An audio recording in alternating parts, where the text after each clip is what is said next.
صل على محمد وآل محمد.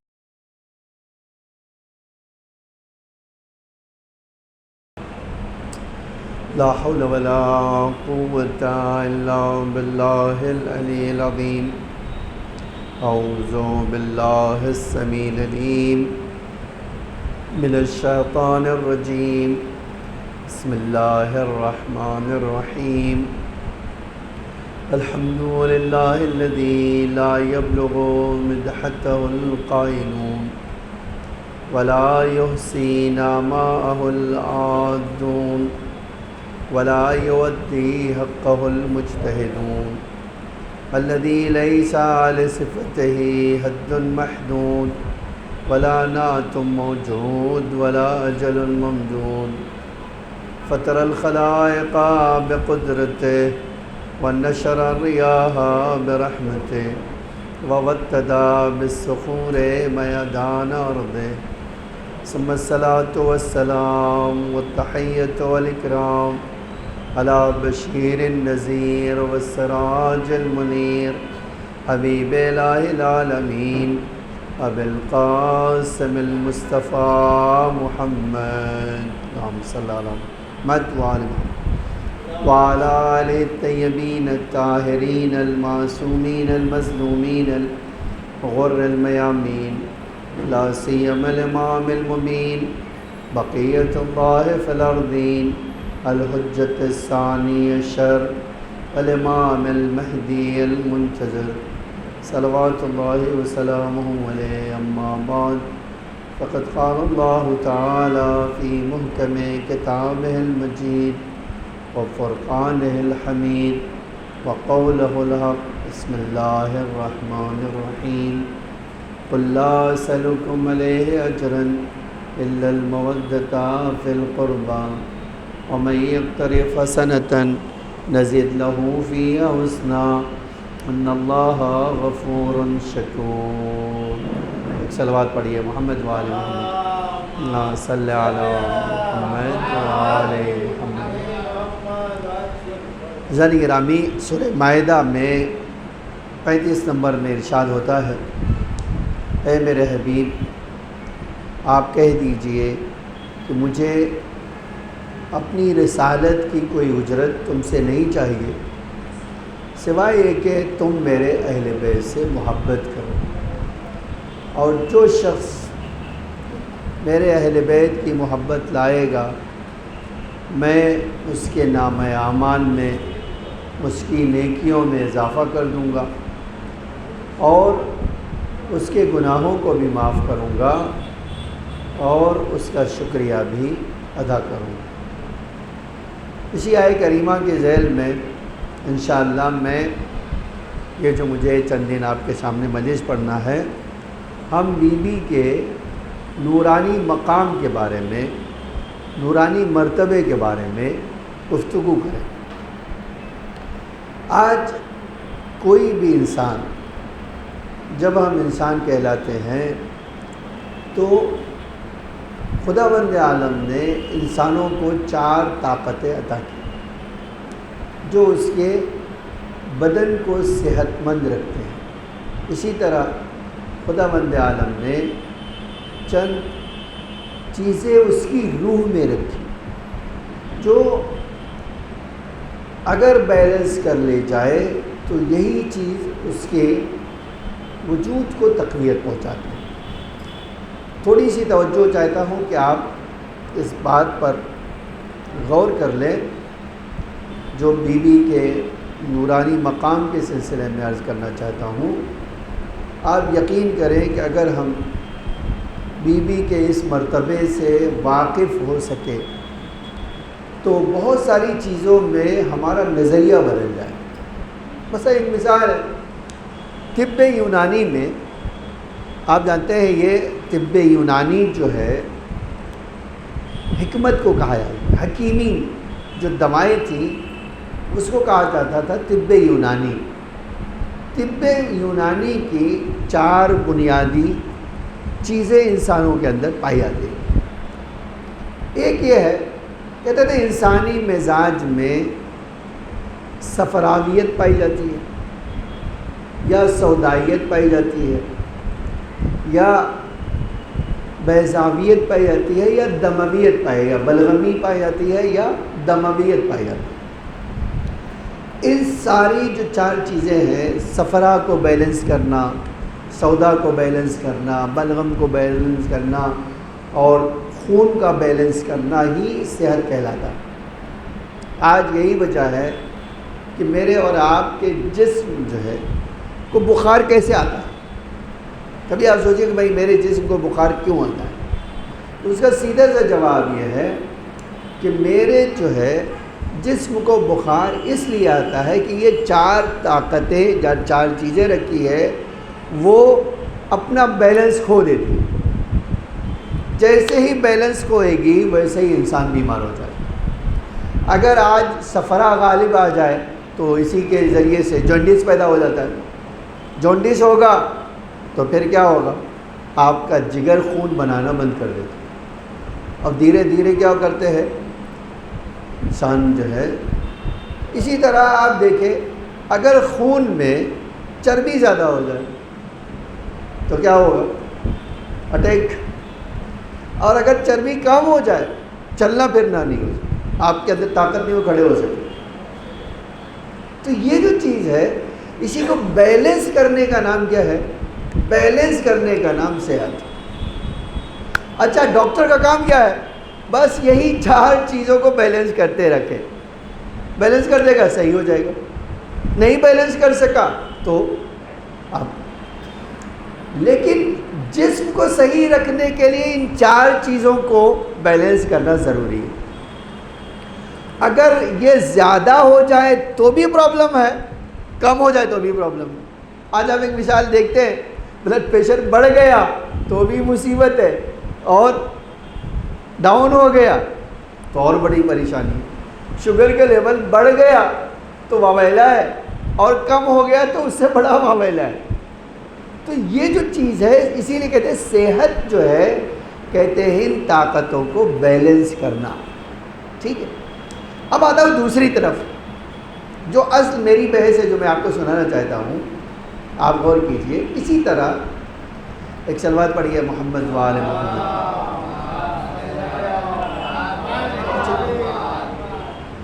تو یہ جو مسئلہ ہے انسانی جو ہے، اسی طرح روح کو 3 اللہ تعالیٰ نے پاور دیا ہے۔ آپ غور سے سنیے کہ تاکہ میں بی بی کے رتبے کو جو بیان کرنا چاہتا ہوں وہ واضح ہو جائے۔ انسان کو ایک چیز دی گئی، قوہ شہویہ۔ قوہ شہویہ کس کو کہتے ہیں؟ قوہ شہویہ کا مطلب ہوتا ہے انسان کو اللہ تعالیٰ نے خواہش دی ہے، جس خواہش کے بنا پر وہ فائدہ حاصل کرنے کے لیے بھاگتا ہے۔ آج آپ اس فرش اعضاء پہ آئے ہیں تو یہ ایک خواہش لائی ہے آپ کو۔ وہ کیا خواہش؟ کہ اس فرش اعضاء سے اللہ کی خوشنودی مل جائے گی مجھے، اور میں جنت کی طرف سفر کر سکوں گا، دوزخ سے بچ سکوں گا، ہے نا۔ اب یہ تو کوئی نہیں کہہ سکتا کہ بھائی گیلی نظر یا سوکھی نظر مجھے لے آئیے یہاں۔ اگرچہ یہ اب بدنصیبی ہے کہ لوگ پوچھتے ہیں کہ بھائی گیلی نظر ہے یا سوکھی نظر ہے، لیکن سچ یہ ہے کہ یہ فرش اعضاء پر بی بی کی محبت لائی ہے آپ کو۔ اور بی بی کی محبت کیوں لائی ہے؟ اس لیے بی بی روز محشر کی شفاعت کرنے والی ہے، یہ تو یقینی بات ہے۔ تو یہ جو ہے اس میں 3 مرحلے ہوتے ہیں، قوہ شہویہ میں 3 مرحلے۔ اب اگر آپ مثلا آج ہماری حدیثیں کیا کہتی ہیں، اگر یہ قوہ شہویہ اتنا ہو جائے کہ انسان کا پیٹ ہی نہ بھرے دنیا کے لیے، تو ائمہ ہمارے کہتے تھے، ایون قرآن کہتا تھا کہ ایسا آدمی کبھی بھی نجات نہیں پائے گا جس کے دل میں ہوس دنیا کی پائی جاتی ہو۔ ایک حدیث سناؤں آپ کو اس سلسلے کی، حب الدنیا رأس کل خطیۃ، ہر غلطی کی، ہر گناہ کی بنیاد دنیا کی محبت ہے۔ آپ اس سے اندازہ لگے، آج ہم دیکھتے ہیں یہ سچ بھی ہے۔ آپ دیکھیے اسی ڈونگری میں ہم مجلس پڑھ رہے ہیں، تو خالی ڈونگری کا نا. ایک بار میں اسی ڈونگری کے ایک واقعہ بتا دوں آپ کو. محمد علی روڈ پر ایک دکان تھی ہمارے دوست عزیز کی, اور کپڑے کی دکان. 8 بجے رات کو کوئی اندھیری والا آ کر, ہندو, اس کو کچھ کپڑے سلوانے تھے اور کپڑے لینے تھے, وہ کھڑا ہو. تو وہ کہہ رہا ہے, میرے سامنے کہہ رہا ہے, ماسٹر آپ کو پتہ ہے 8 بجے میں ڈونگری میں کھڑا ہوں. تو میں نے سوچا ڈونگری میں 8 بجے کھڑا تو کیا؟ اس نے کہا اس ایسے ڈینجرس جگہ پہ آپ 8 بجے مجھے کھڑا کر کے ہو. تو مجھے اور بھی سمجھ میں نہیں بھائی کیا کہنا چاہ رہے. پھر میں نے پوچھا کہ بھائی یہ آپ کیا کہنا چاہتے ہیں؟ بولے آپ کو شاید نہیں پتہ ہے لیکن یہاں جو ہے 8 بجے کے بعد جو بھی ہے اس کو خطرات گھیرے ہوئے ہیں, کہیں سے کچھ بھی ہو سکتا ہے. یہ تو ہم ڈوگری میں بھی یہی پیدا ہوئے ہیں, ہم تو دیکھ رہے ہیں ایسے کچھ مسئلہ نہیں ہے. بولے آپ کو پتہ نہیں, اتنے سے فائدے کے لیے آپ کو گولی مار سکتے ہیں. یہ کیا ہے آپ ایک بار تاریخ پڑھ لیجئے. تو یہ بتانے کے لیے کافی ہے کہ انسان جب دنیا پرست بن جاتا ہے تو پھر یہ بھول جاتا ہے کہ غصب کیا ہے, گناہ کیا ہے, حلال کیا ہے, حرام کیا ہے, کچھ بھی نہیں یاد رہتا. اور یہی چیز اللہ کیا کہتا ہے کہ اگر تمہارے اندر شہوت اس حد تک بڑھ گئی کہ تم دنیا پرست ہو گئے تو تم ہرگز نجات نہیں پا سکتے. ایک مثال یہ ہے دشمن زہرا کی. بی بی کے مقام اور رتبے کو پیغمبر نے فرمایا تھا کہ بھئی اس کی رضا اللہ کی رضا ہے, لیکن دنیا کی حکومت کی خواہش کیا ہوئی, اس بات کا بھی خیال نہ رکھا کہ وہ ہمارے پیغمبر کی بیٹی ہے. اب دیکھو یہ دنیا کی پرستی ہی تھی جس کی بنا پر. تو اگر کوئی انسان حد سے زیادہ اپنے وجود میں یہ پیدا کر لے گا تو بہت خطرناک ہوگا. اچھا اب اسی کے برخلاف بھی ہے. برخلاف کیا ہے؟ برخلاف یہ ہے کہ بھائی اللہ نے مجھے پیدا کیا ہے, روزی تو دینا اس کا کام ہے, میں خالی سوؤں گا گھر میں, مجھے کیا ہے ضرورت ہے جانے کی کہیں, مجھے کیا ہے ضرورت ہے کام کرنے کی. اللہ کیا کہہ رہا ہے, ایسا آدمی جو سب سے, میں ایک حدیث سناؤں آپ کو, آپ دیکھیں کتنا امام صادق علیہ السلام ارشاد فرماتے تھے, آپ صلی اللہ علیہ وسلم, کہ رسول اللہ صلی اللہ علیہ وسلم کسی جوان سے پوچھتے تھے کیا کرتے ہو تم, کیا کرتے ہو. اگر وہ کہتا تھا کہ اللہ کے رسول فلاں کا کام کرتا ہوں تو بہت خوش ہوتے تھے, اور اگر کہتا تھا میں کچھ نہیں کر رہا ہوں تو اللہ کے رسول کہتا تھا یہ بندہ وہ ہے جو کچھ نہ کر کے شیطان کے دام میں پھنس رہا ہے, شیطان اس کو برباد کر رہا ہے. اور اتنا ناراض ہوتے تھے کہ جوان نہیں ہو سکتا ہے کہ وہ کام نہ کرے, سستی میں پڑا رہے. تو یہ بھی اسلام نے پسند نہیں کیا. اسی وجہ سے اب ایک جملہ آپ کو سناؤں, دیکھیے, نہ آپ کو اس طرف ایکسٹریم بننا ہے کہ دنیا ہے دنیا دنیا ہی کرتے رہنا, اور نہ ہی یہ بننا کہ نہیں مجھے دنیا چاہیے ہی نہیں. جیسے عیسائی کہتے کیا چلے جاؤ جنگل میں اور عبادت کرو, کیا ضرورت ہے یہاں رہنے کی, یہ بھی نہیں چاہیے. اسی لیے اسلام میں آیت نعرہ تھا لا رہبانیت فی الاسلام, دنیا چھوڑ کے جا نہیں سکتے ہو, آپ کو دنیا کے لیے رہنا ہوگا. ایک حدیث اور آپ کو سناتا ہوں اس لیے اسی سلسلے کی. فرماتے تھے مولا فرماتے لا تنسا نصیبک من الدنیا, اے انسان اپنا حصہ دنیا میں سے نہیں بھولنا. تمہارا ایک حصہ ہے, جب اللہ نے تمہیں اس دنیا میں پیدا کیا تو تمہارا ایک حصہ رکھا ہے. اچھا روایتیں کہتے ہیں یہ حصہ تمہارا جس دن سے پیدا ہوئے اس دن سے لے کے جس دن آخری سانس لوگے اس دن تک ہے.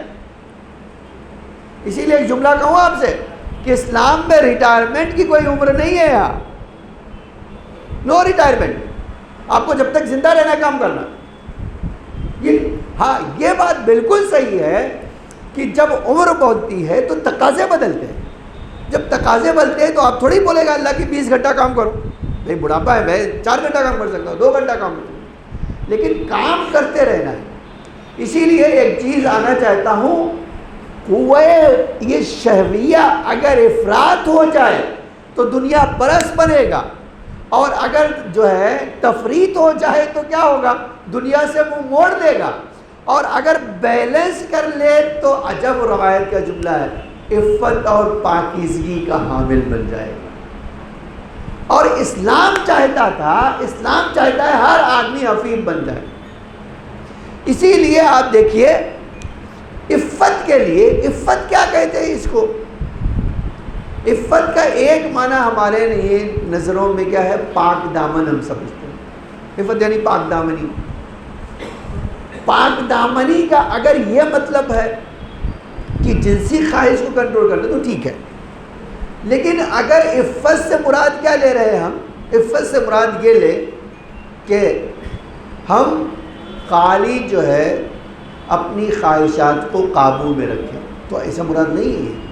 اسی لیے ایک مثال سمجھانے کے لیے لاتا ہوں اور پھر ہم آتے ہیں۔ دیکھیے کہ اہل بیت علیہ السلام کا مرتبہ عفت کے لحاظ سے کیسا تھا۔ پیغمبر اکرم کہیں سفر کر رہے تھے، وعلیکم السلام، کہیں سفر کر رہے تھے اور صحابیوں کے ساتھ سفر کر رہے تھے۔ ایک صلوات پڑھیے محمد وآل محمد۔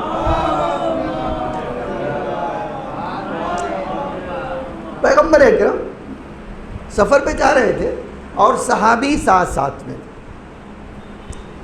اب راستے میں رسول اللہ نے قافلے کو روکا، اپنے قافلے کو کہا روک۔ اچھا قافلہ رک گیا تو رسول اللہ نے کسی صحابی کو بلایا، فرمایا جاؤ دیکھو وہاں پر اونٹ پالے جا رہے ہیں۔ خوب ایک اور صلوات پڑھیے محمد وآل محمد۔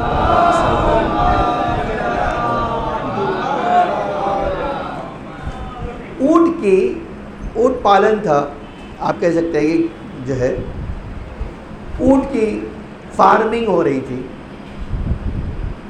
اللہ کے رسول نے ایک صحابی سے کہا جاؤ اس اونٹ کے پالنے والوں سے کہو کہ ہمیں اس اونٹ کا دودھ چاہیے، ہم پیاسے ہیں، ہم یہ اونٹ کا دودھ پی لیں تاکہ ہماری پیاس بچائے۔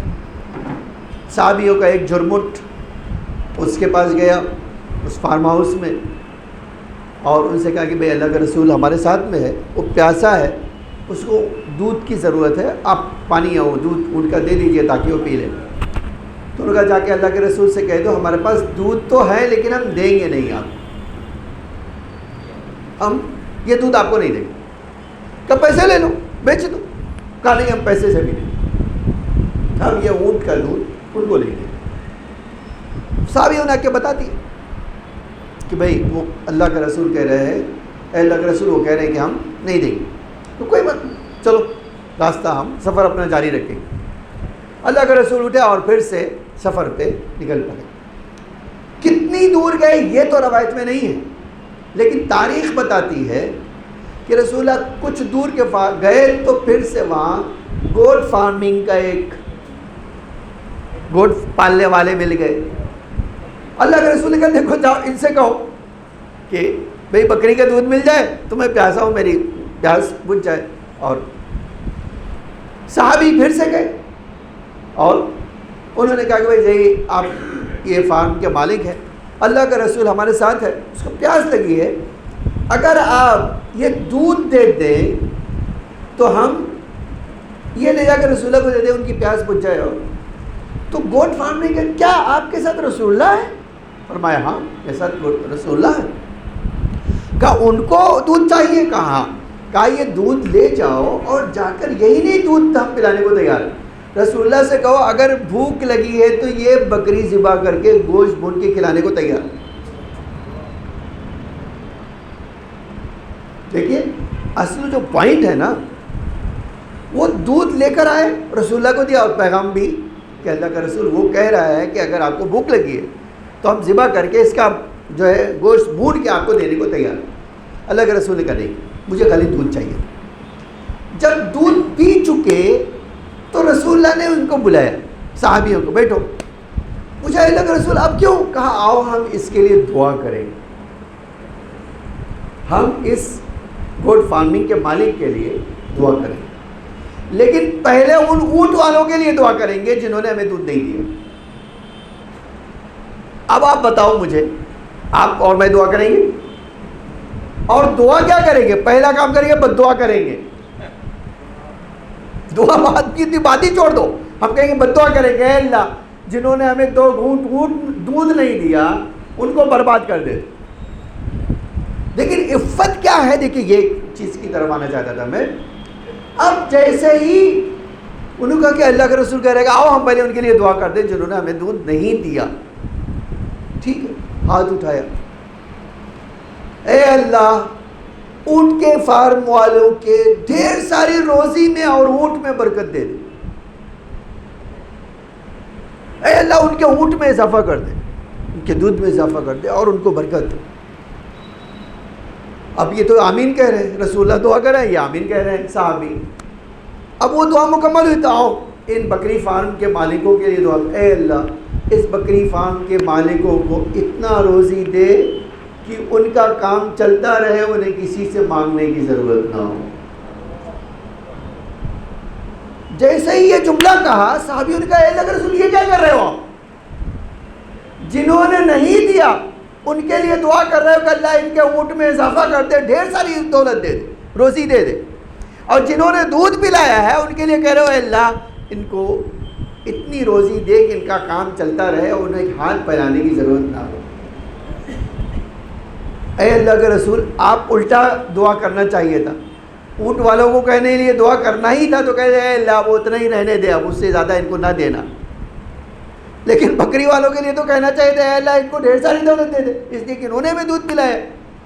فرمایا یہی تو تم نہیں جانتے جس کی روزی میں بے تحاشا جو ہے اضافہ ہو جائے گا وہ دنیا کے فتنے میں پڑ کے ڈوب جائے گا,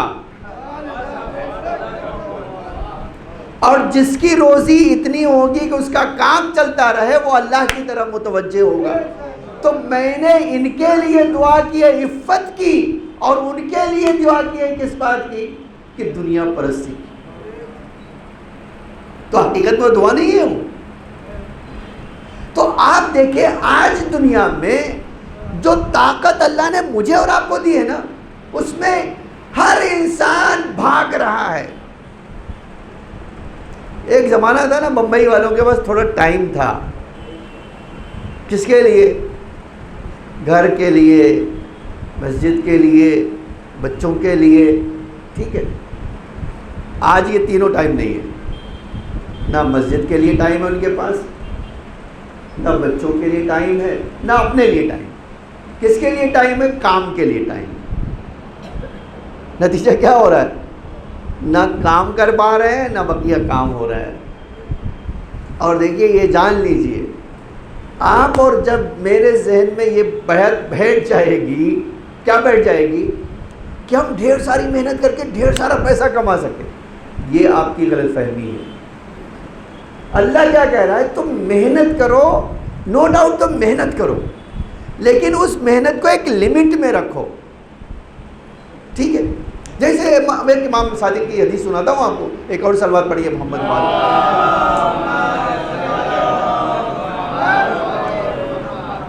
اولا کہتے تھے 24 گھنٹے کو 3 حصوں میں بانٹ لو, 3 حصوں میں بانٹو. ایک حصہ عبادت کے لیے, ایک حصہ آرام کھانے پینے کے لیے. ٹھیک ہے, ایک حصہ عبادت کے لیے, ایک حصہ آرام کے لیے, ایک حصہ کام کرنے کے لیے. ہم نے کیا کیا ہے؟ آج کوئی بتا سکتا ہے اس پورے مجمع میں کوئی 8 گھنٹہ عبادت کرتا ہے کیا؟ نماز اگر آپ دیکھیے 17 رکعت پڑھتے ہیں ہم 17 منٹ میں. ٹھیک ہے, آپ بڑی بڑی دعا پڑھتے والے بھی اگر ہوں مجمع میں تو تم کے آدھے گھنٹے میں سفاری ہو جائیں گے, ہے نا؟ ایسی صورت میں آپ کبھی سوچئے کہ بھئی جو اللہ کی عبادت کے لیے ٹائم نہیں ہے, اور ٹائم کس بات کے لیے ہے؟ ہم نے ٹائم سارا اپنا رکھ لیا کام کرنے کے لیے. آپ جان لیے آرام کرنے کا بھی ٹائم نہیں ہے آج ہمارے پاس یہ بھی ٹائم نہیں کہ ہم آرام کر سکیں. تو اس سے کیا ہوگا؟ ڈسبیلنس ہو جائے گا. اور یہ جو عفت ہم بات کر رہے ہیں کہ نہ دنیا شہوی جو طاقت اللہ نے ہمیں دی ہے, نہ افراط چاہیے نہ تفریط چاہیے, بیچ کا راستہ کیا؟ عفت. اسی لیے دعائے مکارم الاخلاق اٹھا کے پڑھیے. امام سجاد کہتے ہیں اے اللہ مجھے میری زندگی میں عفت عطا کر دے. پوچھے مولا عفت کیا ہے؟ فرمایا میں نہ دنیا کا لالچی بن جاؤں نہ کاہل بن جاؤں، نہ لالچی بنوں نہ ہی سست اور کاہل بنوں، تو میں کیا بنوں؟ کہتے اتنا کام کروں جو تیری خوشنودی کا سبب ہو۔ اب آپ یہ بات جاننے کے بعد جو ہے میں آنا چاہتا ہوں، دیکھیے اسی وجہ سے سب سے بڑی پرابلم کیا آئی بی بی کے لیے؟ بیوی کی وہ سب سے بڑی پریشانی کیا ہے؟ پیغمبر نے اتنی محنت سے لوگوں کو سکھایا کہ بھائی پیٹ ہی نہیں خالی، جبکہ عربوں کا کام کیا ہے؟ پیٹ۔ آج آپ دیکھ لو، ایک بار سعودیہ چلے جاؤ، پورا اونٹ ہضم کر جاتے، پیٹ نہیں بھر جاتا۔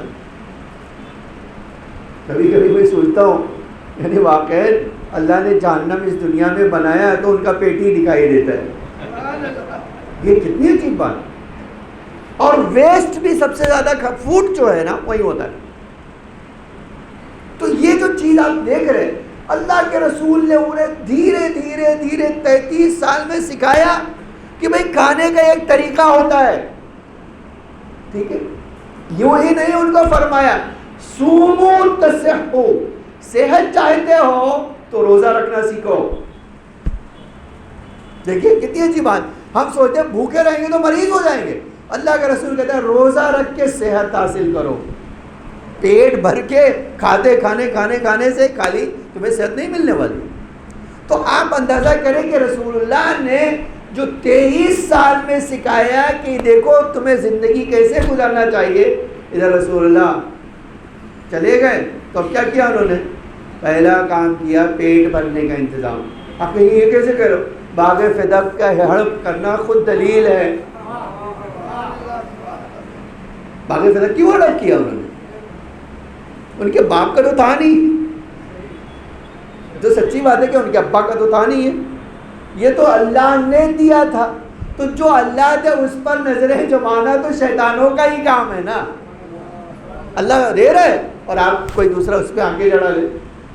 تو یہ جو مسئلہ تھا بی بی کے سامنے، ایک طرف بی بی عفیفہ ہے، وہ آپ اسی سے واقعات اندازہ لگائیے کہ شہزادی کی عفت کس حد تک تھی کہ آج تاریخ کہتی ہے 4 سال تک فدق بی بی کے ہاتھ میں تھا۔ خیبر فتح ہوا، خیبر جب فتح ہو گیا تو اس کے بعد تو پیغمبر نے اللہ کے حکم سے فدق کس کو دیا؟ حضرت زہرا کو۔ 4 سال تک بی بی کے کارندے، بی بی کا مینجمنٹ، بی بی کے کام کرنے والے سارے کے سارے وہ 4 سال تک تھے۔ آپ ان 4 سال میں ایک بار ڈیٹا نکال لیجئے، آج تاریخ نے سارا ڈیٹا لکھا ہے۔ بی بی جب اس باغ سے جو پروفٹ ہوتا تھا، 1 سال میں پورے مہینے کو اعلان ہوتا تھا جس جو غریب آ کے لے جائے یہاں سے۔ ایک چیز آپ کو سناؤں، آپ حیران رہ جائیں گے۔ میں نے تاریخ میں دیکھا کہ جب بی بی اپنے گھر میں فاقہ کر رہی تھی، اسی دوران جس دن فاقہ کر رہی اسی دن بی بی 10 لاکھ بھی فقیروں کو دے رہی ہے۔ یہ عجب بات نہیں کہ جب میرے گھر میں ایک ہم فاقے کر رہے ہوں اور دے کس کو رہے ہیں؟ مدینے کے فقیروں کو 10 لاکھ دے رہے ہیں۔ اسی لیے تو ہم کہتے ہیں، یہ ہمارے وہاں کہا جاتا ہے کہ یہ مسلمان جو ہے بیت المال لوٹ کے غنی بن جانا اور ہے، اپنے گھر کی دولت اور لٹا کر جو ہے عفت حاصل کرنا اور ہے۔ ایک سلوات پڑھیے محمد وآل محمد۔ یہ ہے ہماری شہزادی کا کمال، یہ وہ ہمیں سکھانے آئے تھے کہ کسی اور کا نہیں لینا، اپنا بھی اللہ کی راہ میں دینا سیکھو۔ ہم آج دوسرے کے مال پر تو بڑی سخاوت دکھانا چاہتے ہیں، لیکن اپنے مال پر اللہ کے راستے میں خرچ کرے تو دکھاؤ، کوئی بھی ہو دکھاؤ۔ یہ صرف اہل بیت کی سیرت میں آپ کو ملے گا۔ ایسا نہیں ہے کہ وہ آج یہی وجہ ہے کہ اتنی بڑی درآمد ہونے کے باوجود بیوی کی زندگی میں نہیں بدلی، لیکن انہی ظالموں نے کیا کیا؟ سب سے پہلے جو کام کیا پیغمبر کے بعد وہ فدق لینا۔ ایک سوال کبھی سوچتے ہی نہیں آپ ذہن میں کہ وہ کیوں ان لوگوں نے فدق لے لیا؟ اصل فدق لینا مسئلہ نہیں تھا، کیونکہ ان کو پتہ نہیں ہے تو ویسے بھی اس سے فائدہ نہیں اٹھاتے۔ دیکھیے آج آپ کبھی سوچیے کہ مجھ سے کوئی چیز کوئی چھیننا چاہتا ہے تو کیوں چھینے گا، ہے نا؟ ایک سوال ہے میں کیوں چھینے؟ اگر اس کو پتا ہے کہ بھائی میں اس چیز کا میرے پاس ہونا یا نہ ہونا میرے لیے کوئی مطلب نہیں رکھتا، زیادہ سے زیادہ کیا ہوگا، فقیر کا نقصان ہو جائے گا، یہی ہوگا، تو مجھ سے لے گا نہیں لے گا، اسبسا لے گا کیوں؟ وہ مجھے چوٹ پہنچانا چاہتا ہے۔ اور ظالموں نے یہی سوچا تھا کہ ہم جب فدق لے لیں گے تو فدق لینا مسئلہ نہیں تھا، ان کو فدق کے پیچھے ایک مسئلہ تھا۔ وہ مسئلہ کیا تھا؟ آج تاریخ نے یہ بات کو لکھا کہ ان کو مسئلہ یہ تھا کہ وہ سوچتے تھے کہ اہل بیت کی جو اتنی عظمت ہے ہم فدق حاصل کر کے اس عظمت کو کنڈم کر دیں۔ اب کیا عظمت تھی؟ آپ عظمت اگر اندازہ کرنا چاہتے، میں ایک تو مثال لیاتا ہوں آپ کو۔ ایک عجب روایت ہے، یہ اہل سنت کے علماء لکھتے ہیں، ہمارے وہاں ایک قانون ہے، قانون یہ ہے کہ اگر واجب نماز پڑھنا ہے تو مسجد میں پڑھو، مستحب نماز پڑھنا ہے گھر میں پڑھو۔ آپ کبھی سوچیں بھائی یہ کیا حکمت ہے؟ آج ہماری شریعت کہتی ہے کہ واجب نماز پڑھنا ہے تو مسجد میں آؤ، مستحب نماز پڑھنا ہے گھر میں پڑھو۔ نماز اپنے گھر میں کیوں پڑھنا، مسجد میں پڑھنا؟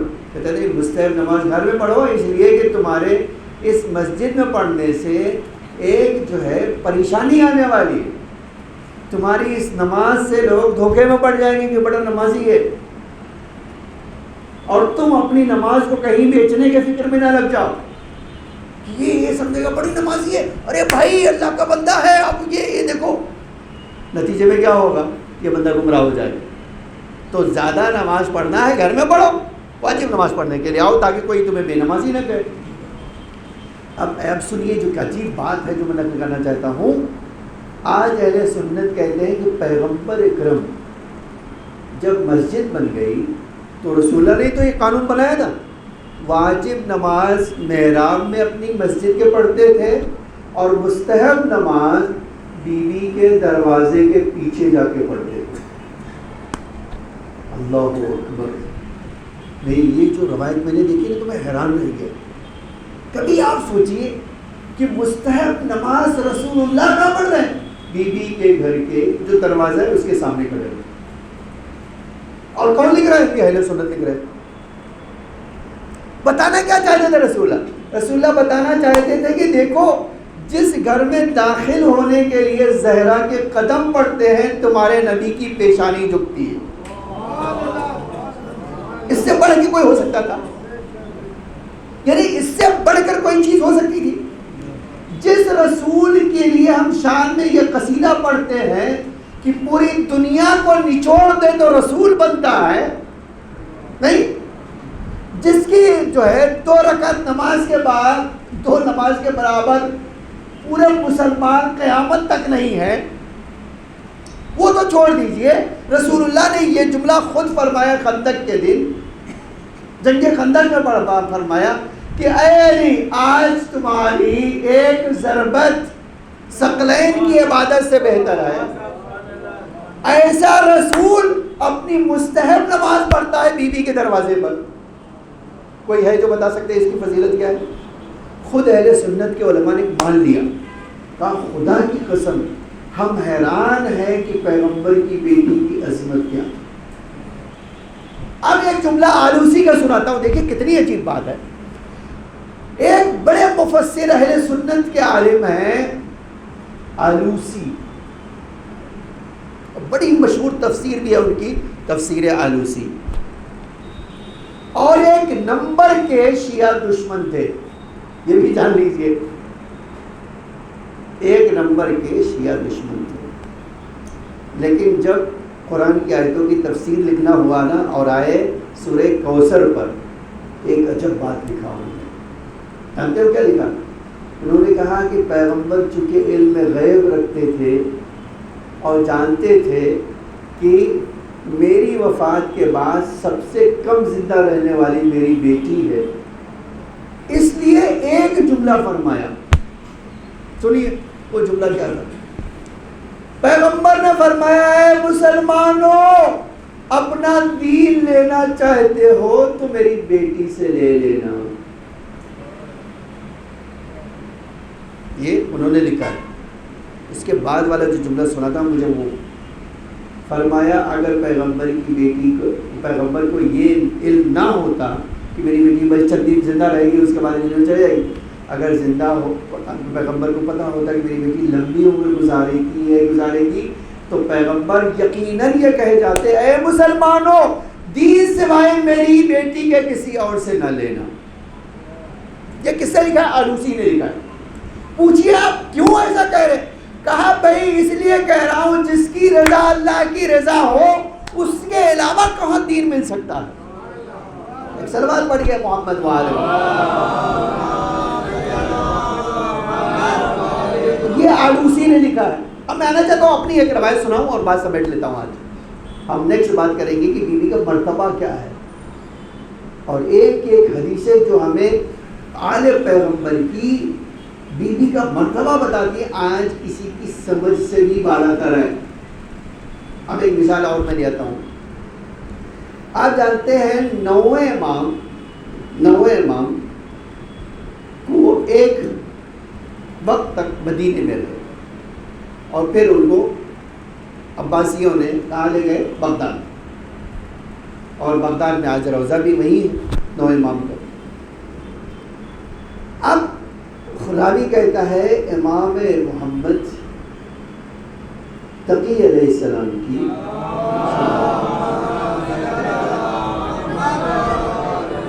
سیرت یہ تھی کہ زوال سے قریب یعنی ظہر سے قریب پیغمبر اکرم کی زیارت کو جاتے. زوال قریب ہے ظہر کا تو زیارت کے لیے جاتے اور زیارت کرنے کے بعد اب انشاءاللہ اگر آپ کو اللہ مجھے اور آپ سب کو زیارت کرنے کی توفیق دے کہ ہمیں اللہ کے گھر کی اور مدینے کی زیارت ہو تو آپ روضہ رسول پہ جو مقام جبریل ہے نا وہ دروازہ جہاں سے جبریل آتے تھے آج وہ جگہ ایگزیکٹلی کیا ہے؟ بی بی کے گھر آنے کی جگہ. آپ اس دروازے سے آئیے تو فوراً بی بی کا گھر ملے. بی بی کا گھر جو لوکیٹڈ تھا آج اگر آپ جائیں تو وہ کیا ہے؟ باب جبریل سے جیسے انٹر کریں گے وہ بی بی کا گھر. ٹھیک ہے. عجب جملہ ہے. راوی کہتا ہے خدا کی قسم امام 9 امام محمد تقی علیہ السلام جب زیارت کرتے تھے تو مقام جبریل پہ اس دروازے پہ آتے تھے, جوتا اتارتے تھے, اپنی ماں کے گھر میں جاتے تھے اور جگہ جگہ کھڑے ہو کے نماز پڑھتے تھے. ایک جگہ اٹھا دوبارہ اس جگہ تیسری کہتے تھے ہم حیران ہو جاتے ہیں مولا تم کیا کر رہے ہو. ایک جملہ کہہ دوں, آپ کبھی سوچئے آج ہم جس امامت کو مانتے ہیں اس امامت کا مرتبہ یہ ہے کہ کائنات اس کے پیچھے گھومتی ہے, اس کے اشاروں سے کائنات چلتی ہے. اور دوسرا جملہ کیا ہے؟ امام بتانا چاہتا ہے کائنات جس کے پیچھے چلتی ہے وہ اپنی ماں کے پیچھے چلتا ہے. یہ وہ عظمت کہ امام اپنی مستحب نمازیں بیوی کے گھر میں جگہ جگہ پڑھتے. کیوں؟ میں ایک جملہ کہہ دوں, اس لیے کہ جہاں زہرا کے قدم پڑے ہوں وہاں سجدہ کرنے کی فضیلت کچھ اور. یہ ہے بیوی کا مرتبہ. اسی لیے آپ دیکھیں یہ دشمن کیا چاہتے تھے؟ چاہتے تھے کہ ہم یہ فدا قصب کر کے بیوی کی عظمت کو کم کر دیں. لیکن ان کو پتہ نہیں تھا کہ تم آئے ہو عظمت کم کرنے کے لیے, بیوی تمہیں دفن کر دے گی, اس کی عظمت اور بڑھ جائے گی. آج ہم وہی دیکھ رہے ہیں. اتنے سالوں کے بعد آج بیوی کا خطبہ ذکر ہے, بیوی کی منزلت پتہ ہے اور نہیں پتہ ہے کس کا؟ جو ان کے دوست بھی ہیں نا وہ بھی کہتے نہیں نہیں بیوی حق پڑتی ہے وہ غلط ہے, وہ بھی کہنے پہ مجبور ہے.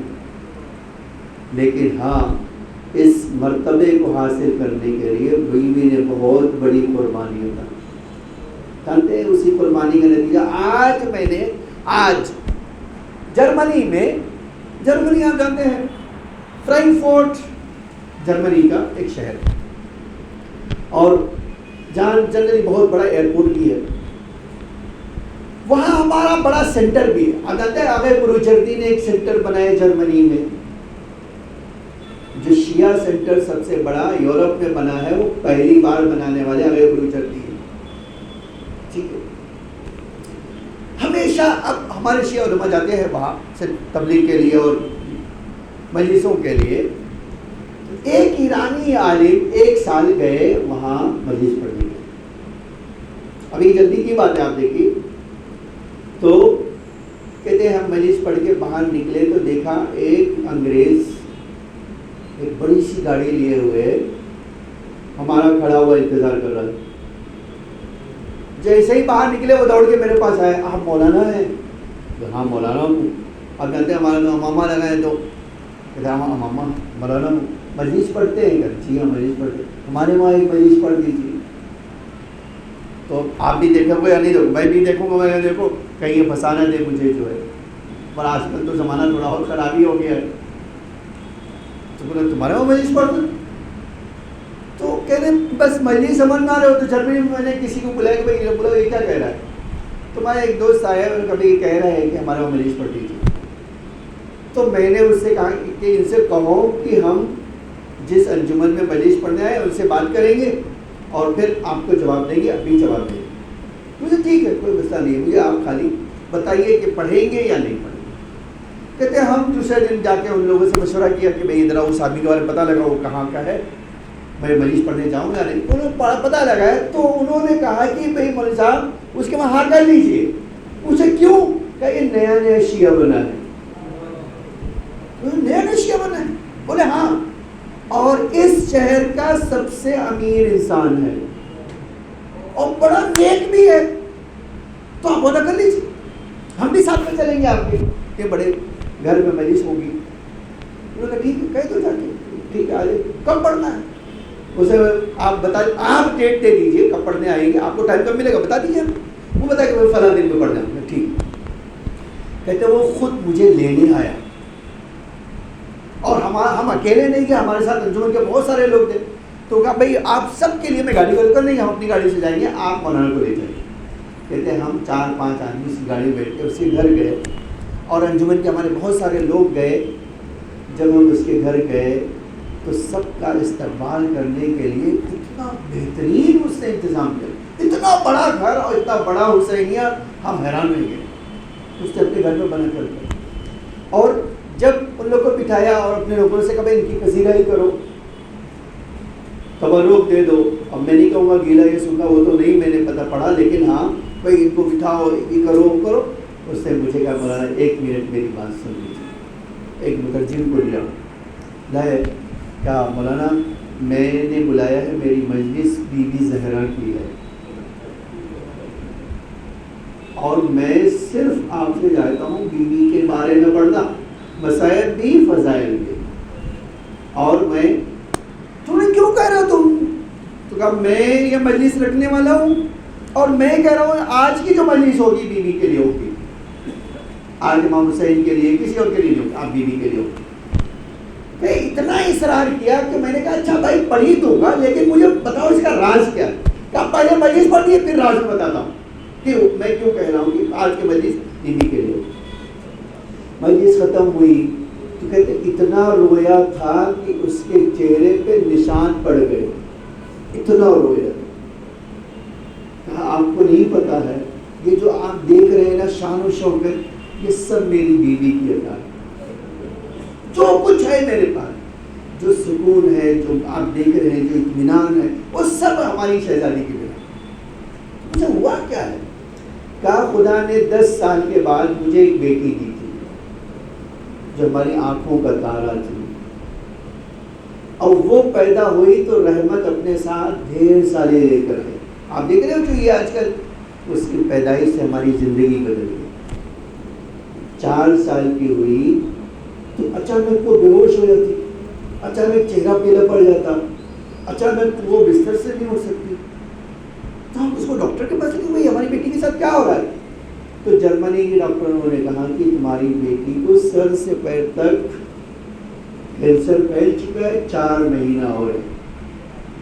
کہتے مجھے اتنا غصہ آیا ڈاکٹر کے اوپر. میں کہ تم یہ سر کی بات کر رہے ہو جو ہماری زندگی ہے اس کے بارے میں, جس کو ہم دیکھ دیکھ کر جی رہے ہیں. تم کہہ رہے ہو کہ ہماری ساری خوشیاں اس سے جڑی ہوئی, تم کہہ رہے ہو 4 مہینے بعد مر جائے گی, یہ کیا ہے؟ اسے بھی دیکھو ہم ڈاکٹر ہیں, ہم تمہیں اندھیرے میں نہیں رکھنا چاہتے تھے. کہا نہیں تمہاری طاقت نہیں ہے، میں کوئی راستہ اور ڈھونڈ لوں گا۔ کہ وہ اپنی بچی کو لے کر میں وہاں سے گھر لایا اور وہاں سے ہم نے پتہ کر کے انگلینڈ گئے۔ انگلینڈ میں 3 ہفتے رہے، بہترین ڈاکٹروں کو دکھایا۔ 3 ہفتے کے بعد انہوں نے بھی کہا دیکھو ہم نے طرح طرح کا چیک اپ کر لیا، سب کہتے کہ نہیں یہ بچے نہیں بچے گی۔ کہتے ہم وہاں سے امریکہ گئے کہ یہاں علاج ہو جائے۔ انہوں نے بھی کہا کہ دیکھو اب تمہاری بچی 10 یا 15 دن زندہ رہے گی، تو اب اس کو اور انجیکشن لگانا، یہ کرنا وہ کرنا، تکلیف میں مت ڈالو، لے جاؤ اپنے۔ اب چند دنوں کے بعد یہ بچی تمہاری چل بھی نہیں سکے، اپنے پیر پہ کھڑی بھی نہیں ہوئی، تم لے جاؤ۔ کہتے ہمارے ہاتھوں پیر تو ٹھنڈے ہو چکے تھے لیکن ہم لے آئے۔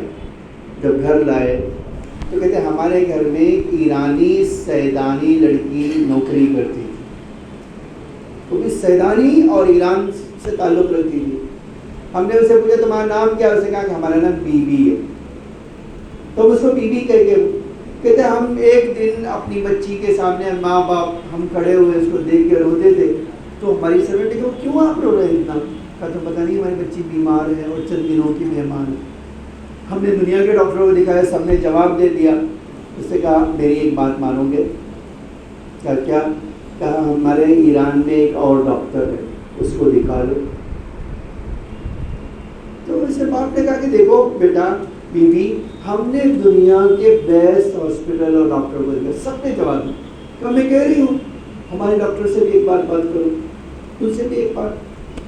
تو اس باپ نے کہا اچھا بتاؤ ایڈریس کیا ہے، ٹیلی فون نمبر کیا ہے، ہم اپائنٹمنٹ لیں گے اور یہاں سے چلے جائیں۔ تو ہماری سروینٹ نے کہا کہ نہ اپوائنٹمنٹ کی ضرورت ہے اور نہ جانے کی ضرورت ہے۔ میں کہتے وہ ہماری سروینٹ نے ایک تسبیح نکالی، ہمارے ہاتھ میں پکڑایا، کہا صرف 135 بار کسی جگہ بیٹھو اور کہو یا فاطمہ اغیثینی، یا فاطمہ اغیثینی ولا تہلکنی۔ کہتے یہی پڑھو 135 بار خالی۔ کہتے دل بھرا ہوا ہے، دل ٹوٹا ہوا ہے، امیدیں ہماری بچے سے جڑی ہوئی۔ ایک بار کہتا تھا آنکھوں سے جھرجھر آنسو نکلتے، یا فاطمہ اغیثینی، یا فاطمہ اغیثینی۔ کہتے 135 بار میں نے مکمل کیا تو میری ہچکیاں بن چکی، میں سانس نہیں لے سکتا، اتنا میں رویا۔ اٹھا باہر آیا، دیکھا میں نے سروینٹ نماز کی چادر پہنے ہوئے مصلی پہ بیٹھی ہے اور ایک جملہ کہتی ہے اماں میں نے ان کو تمہارے دروازے پہ لا کے کھڑا کر دیا ہے، اماں مجھے ان کے سامنے ذلیل نہ کرنا، میں نے آپ کو ان کا پتہ دیا ہے، یہ اب آپ کے دروازے پہ آ گئے ہیں، آپ مجھے ذلیل نہ کرنا۔ کہتے ہم وہ کہتا ہے باپ کی بس ہم یہ دیکھ رہے تھے، وہ لڑکی بی بی ہمارے لیے دعا کر رہی تھی کہ اچانک دیکھا میں نے میری بچی بستر سے کودی اور دوڑ کے میرے پاس لپٹ گئی، بابا وہ بی بی یہی کہی تھی، بتاؤ بابا تم نے دیکھا کیا وہ کوئی بی بی یہاں سے ہمارے گھر میں آئی تھی؟ تو باپ کہتا ہے بیٹا آہستہ چلو تم گر نہ جاؤ۔ کہا بابا میں ٹھیک ہوں، اب میں بالکل ٹھیک ہوں۔ وہ بی بی جو آئی تھی میرے ہاتھوں پہ ہاتھ پھیرا، میرے پیروں پہ ہاتھ پھیرا، میرے جسم پہ ہاتھ پھیرا، بابا انہوں نے مجھے شفا دے دی ہے، اور یہی تو تھی بابا، میں ان کو ڈھونڈ رہی ہوں مجھے دکھائی نہیں دیتی۔ کہتے بیٹا تم نے دیکھا تو کیا دیکھا؟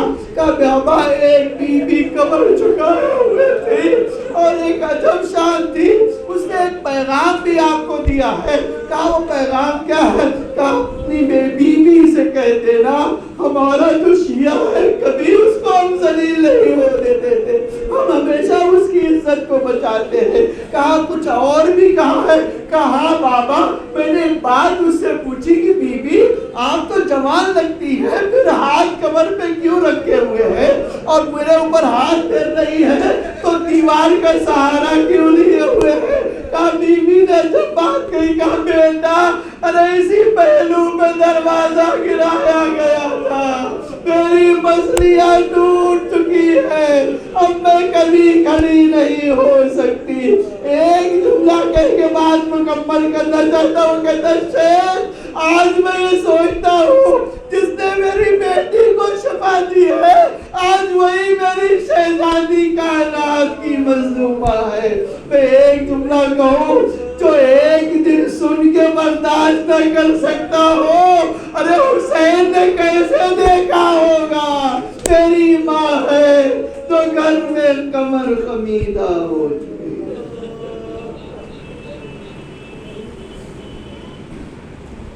الا لعنۃ اللہ علی القوم الظالمین سيعلم الذين ظلموا وإياهم ينقلبون۔ الہی بحق زہرا و بیہا و بعلہا و بنیہا و سر المستودع فیہا بعدد ما احاط بہ علمک، اے اللہ ہمارے اس مختصر سی عزا کو قبول فرما۔ اے اللہ ہم سب کو بیوی کے عزاداروں میں قرار فرما، اور مولا ہمارے آقا کے ظہور میں تعجیل فرما، زمین کو آقا کے ظہور کے لیے آمادہ فرما، ہم سب کو آقا کے حقیقی غلاموں میں شمار فرما۔ اے اللہ ہم حاجت مند ہیں، بیوی کے صدقے میں ہماری حاجتوں کو قبول فرما، جو مومنین پریشان حال ان کی پریشانیوں کو دور فرما۔ اے اللہ جو بے روزگار عطا فرما، ہم سب کی روزی میں اضافہ فرما، جو مقروض ہیں ان کے قرضوں کو ادا فرما، جو بے گھر ہیں گھر عطا فرما، جو بے اولاد ہیں اولاد نرینہ عطا فرما۔ اے اللہ ہماری اموال پر اپنی رحمت و مغفرت نازل فرما، کہ درجات کو بلند سے بلند کر فرما، انہیں جوار ہے ایمان جگہ عطا فرما۔ انشاءاللہ کل کی مجلس تھوڑی جلدی شروع ہوگی، اپنے 9 بجے شروع ہوگی اور 9:30 بجے تک انشاءاللہ ہم ختم کر لیں گے، تو آپ سے جلدی آنے کی درخواست ہے۔ ماتم حسین۔